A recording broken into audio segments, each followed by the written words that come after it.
Hello, my fellow comic book collectors. This is going to be another unboxing, and this is a really huge box from Heritage Auctions.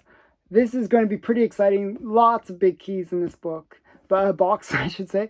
This is, again, I've been ordering from from Heritage Auctions for a while, where I'll just let them build up at my in my auction inventory, and they finally shipped them, and it's pretty exciting to get these because there's a really big book in here that I've been really wanting in my collection for a long time, and I finally got it. So this is going to be a cool unboxing. So I'm going to get into the box. So let me just open it up. Look at all the paperwork.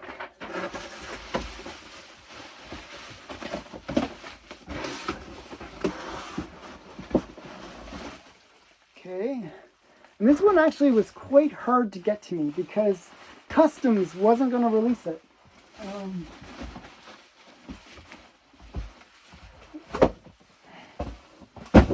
So it finally got through Customs, and it should be quite interesting. Pretty much everything in here is pretty major. Like a lot of really awesome comics mixed in. Okay, let's get this. I have to do a little bit of unwrapping to get to everything, but there's a lot of, they really wrapped it well because some pretty pricey books inside here. Okay, getting there. So okay, more wrapping. They really bubble wrapped it well. So you got to give Heritage Auctions some credit because they did a good job of wrapping things up. Okay.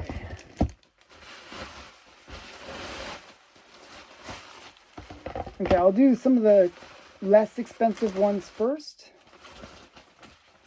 and then I'll get into the more pricey books.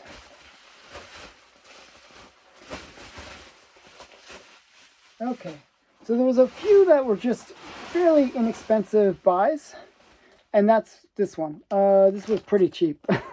But it's a high grade. It's a 9.6, and this is the first appearance of Flake Smasher. So if you watch the Falcon and Winter Soldier series, this was the character. It was Flake Smasher, but they had it as sort of a female version. So it wasn't really this character, but this book became very, very hot during that series because Flake Smasher, this is his first appearance. So kind of cool. And that's the only reason I got it. The other sort of inexpensive one was this set. It was a Hellraiser #1 and #2. And it's just kind of this is a 9.4 and a 9.85.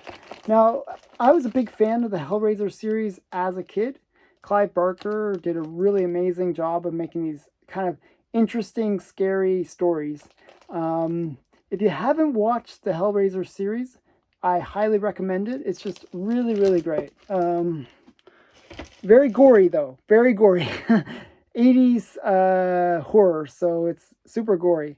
Over-the-top gore. And then we got two big books. I'll do this one first. Okay.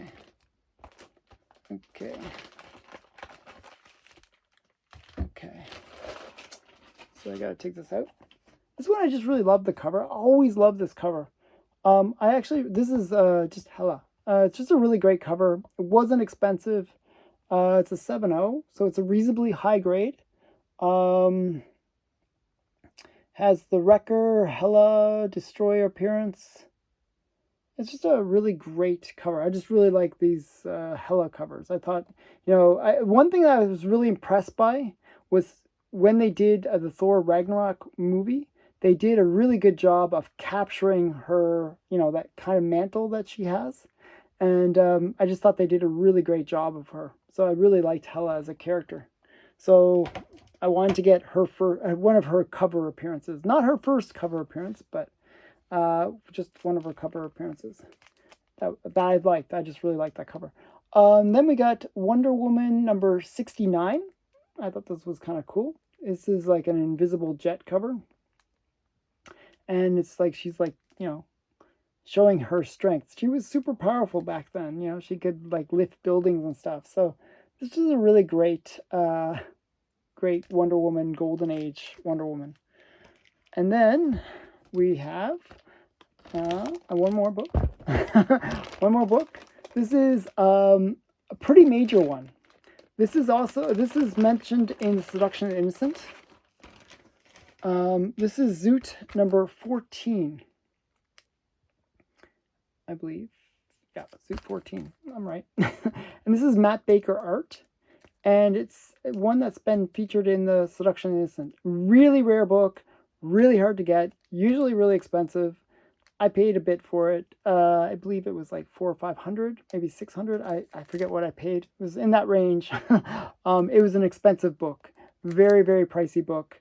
Matt Baker art, especially these kind of good girl covers, really, really pricey. And as another thing, it's like mentioned in Seduction and Innocent, just a really, really pricey book. And this is from 1948. So Zoot Comics number 14. And it's VG fine condition, so like a 5 range. So kind of nice book in a high grade.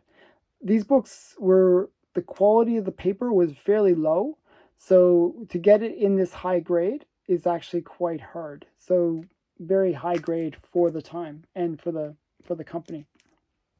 So that was pretty great. That's one of the big ones. The next biggest one, this is the biggest one in the collection that I got, is this one. Fantastic Four number 4. So it's in pretty rough shape, but it is the first Silver Age appearance of Submariner. So just a really great comic because it's that first Silver Age appearance, and they kind of changed up Submariner a bit in this series. So with the Submariner movie coming out, I really thought this book was going to just keep on going out of my price range, and I managed to get it slightly below fair market value. So I was like so excited. Like I was like, I'll just put in this bid, and then I expected people to just keep on bidding it up beyond my bid. And I won. I was like, oh my God, I won. I was like so happy. So yeah, I was like, pretty major one. This is also from a collection. It actually has a bit of a pedigree, I guess. From the collection of Kevin Michael McFladden. I don't know who that is, but it's from their collection. And there's obviously tape on it. It's got a bit of a tape on it, but it's fairly good. It presents reasonably well considering it is, a low grade. It's a 1/8, but it does present well. Actually, it's one of those ones where probably no hope at getting a higher grade, but maybe if it was cleaned and pressed, it does really. The colors are very sharp on it at least, so it's quite nice. So that's it. That was my Heritage unboxing. It wasn't like a big number of comics or anything like that. It was more about the quality. Some of these books were pretty big, like the Zoot and the Fantastic Four are huge books. You don't see them very often. And it was really more about getting those two in my collection. I didn't think I would get either because every time I see the Zoot one, it always goes for like really crazy numbers. So I got it for a reasonable price. Still expensive, but reasonable. Just a really great comic to have in my collection. So that's the haul. I hope you enjoyed this video. Please like, comment, and subscribe, and give me your feedback. Which of these comics did you think was the greatest? And what have you bought from Heritage Auctions? Did you buy from the Promise collection? I'm very curious if anyone that watches my videos had bought any of the Promise collection books. I'd love to know about that. So please comment below. And thanks again for watching. Bye for now.